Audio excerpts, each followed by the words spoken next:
नमस्कार, मैं doctor Amit Chakraborty, additional director department of neurosurgery, Rukmini Birla hospital में कार्यरत हूँ।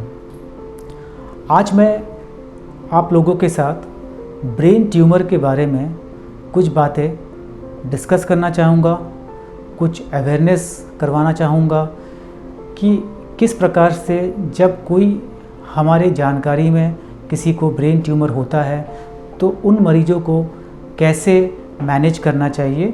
इन सब बातों को लेकर मैं आज डिस्कस करूँगा।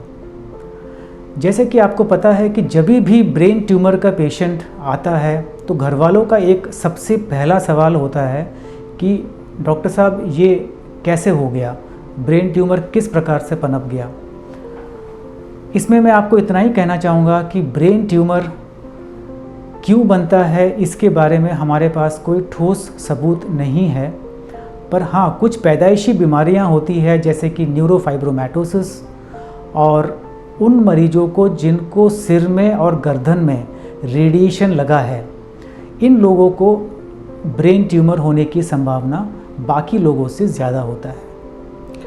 ब्रेन ट्यूमर मूल रूप से दो प्रकार की होती है, एक है प्राइमरी और दूसरा है सेकेंडरी।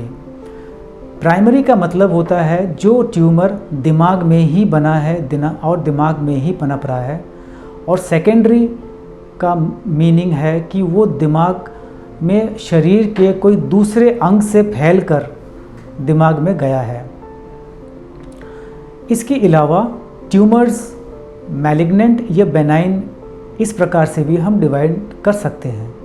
मैलिग्नेंट यानी जो कैंसरस ट्यूमर होता है जो बहुत जल्दी फैलता है, और बेनाइन यानी जो सादा गांठ होता है जिसका फैलने की क्षमता नहीं होती है पर वो अपना साइज़ को ज़रूर बढ़ा सकता है।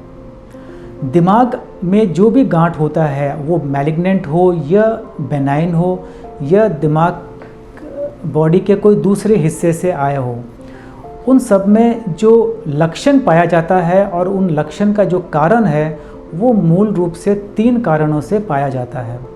ब्रेन ट्यूमर की साइज़ या वॉल्यूम। दिमाग हमारा एक हेलमेट यानी कि स्कल के अंदर होता है और इसमें उतना ही जगह होता है कि दिमाग रहे। अगर उसमें दिमाग के अलावा कोई भी गांठ पनपता है तो उसके लिए जगह नहीं होता है, तो वॉल्यूम के बढ़ने से पेशेंट्स को सिर में दर्द हो सकता है, उल्टियाँ हो सकती है, आँखों की रोशनी में कमजोरी हो सकती है और दौरे आ सकते हैं। दूसरे जो लक्षण आते हैं वो डिपेंड करता है कि मरीज का ट्यूमर ब्रेन के किस हिस्से में लोकेटेड है। अगर वो ब्रेन के आगे के तरफ के हिस्से में लोकेटेड है तो मरीज को लकवा आ सकता है, पीछे के तरफ के हिस्से में हो तो मरीज को बैलेंस में दिक्कत आ सकती है, सुनने की नस अगर इन्वॉल्व है तो सुनाई कम पड़ सकता है, मुंह का टेढ़ापन हो सकता है और कई बार लॉस ऑफ मेमोरी या बेहोशीपन भी आती है।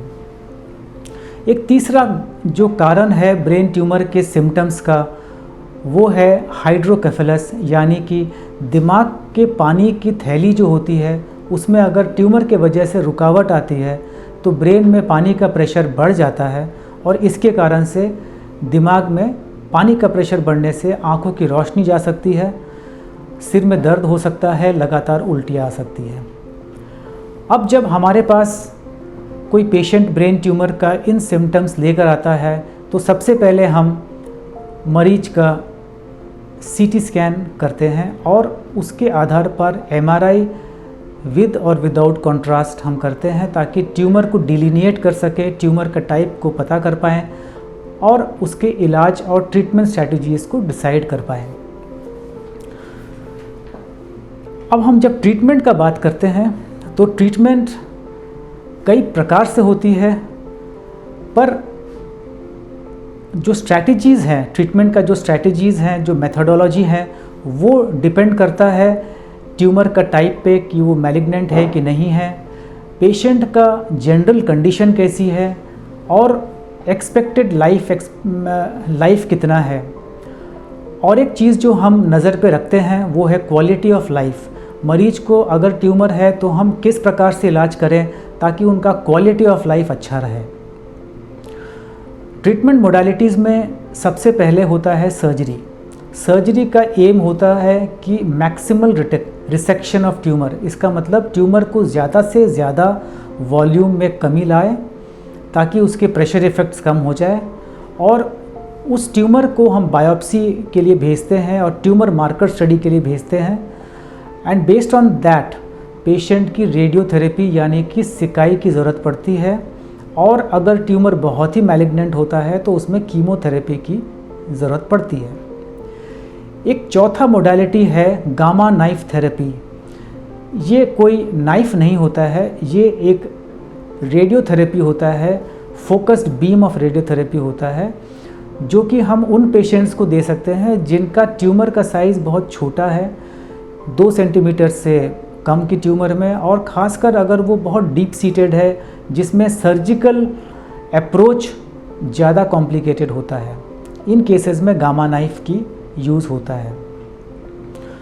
तो ये सब बातों को अगर हम ध्यान में रखें और हम समझ पाएँ, तो अगर हमारे जानकारी में किसी को भी इस प्रकार की समस्या आती है तो हमें बिना लापरवाही के उनको नियरेस्ट न्यूरोसर्जिकल सेंटर में लेके जाना चाहिए, ताकि उनका टाइम पे डायग्नोसिस हो और प्रॉपर इलाज हो।